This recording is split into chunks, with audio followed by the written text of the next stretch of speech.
अस्सलाम वालेकुम मोहतरम भाइरो ऐं भेनरो। आऊं आहियां मोहम्मद इसाक परियाल। अॼु मुंहिंजो टॉपिक आहे पुलिस में नाइंसाफ़ी ऐं बेगुनाहनि जो रद्द अमल। अॼु आऊं अव्हां सां हिकु तमामु हसास ऐं अहम मौज़ूअ ते ॻाल्हि ॿोल करणु चाहियां थो।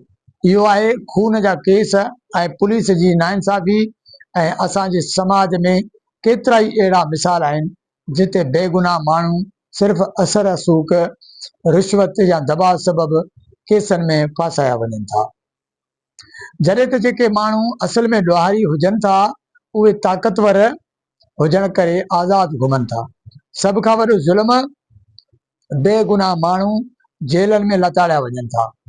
सचा ईमानदार ऑफिसर जेके इंसाफ़ कनि था उन्हनि खे हटायो वञे थो या बदिली कयो वञे थो। नतीजे में अवाम जो एतमाद पुलिस ऐं इंसाफ़ वारे निज़ाम तां ख़तम थी वञे थो।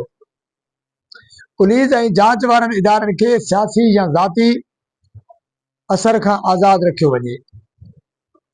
हर केस में शफ़ाफ़ जांच कई वञे त जीअं बेगुनाह माण्हू जेल में न वञनि। जेके ऑफिसर इंसाफ़ सां कमु कनि था उन्हनि खे हटाइण बदिरां हौसला अफ़ज़ाई कई वञे। हर शहरीअ खे पंहिंजो आवाज़ बुलंद करणु घुर्जे जीअं कंहिं मज़लूम जो हक़ न मरे। यादि रखो, जेकॾहिं अॼु कंहिं बेगुनाह खे ज़ुल्म में लताड़ियो वियो त सुभाणे इहो ज़ुल्म कंहिं ॿिए सां बि थी सघे थो। इंसाफ़ सभिनि लाइ हिकु जहिड़ो हुजणु घुर्जे, छो त इंसाफ़ ई समाज खे ज़िंदा रखे थो। अल्लाह पाक असांजे मुल्क में सचो इंसाफ़ क़ाइमु करे ऐं बेगुनाहनि खे बचाए ऐं ज़ालिमनि खे इबरत जो निशान बणाए।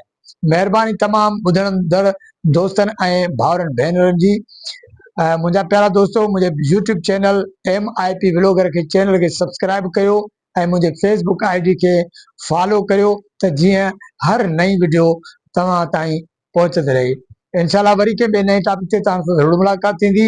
तेसिताईं ॾींदो कैमरामैन ज़ोएब अली परियार खे इजाज़त ऐं मोहम्मद इसाक परियार खे इजाज़त। अल्लाह निगहबान। पाकिस्तान ज़िंदाबाद।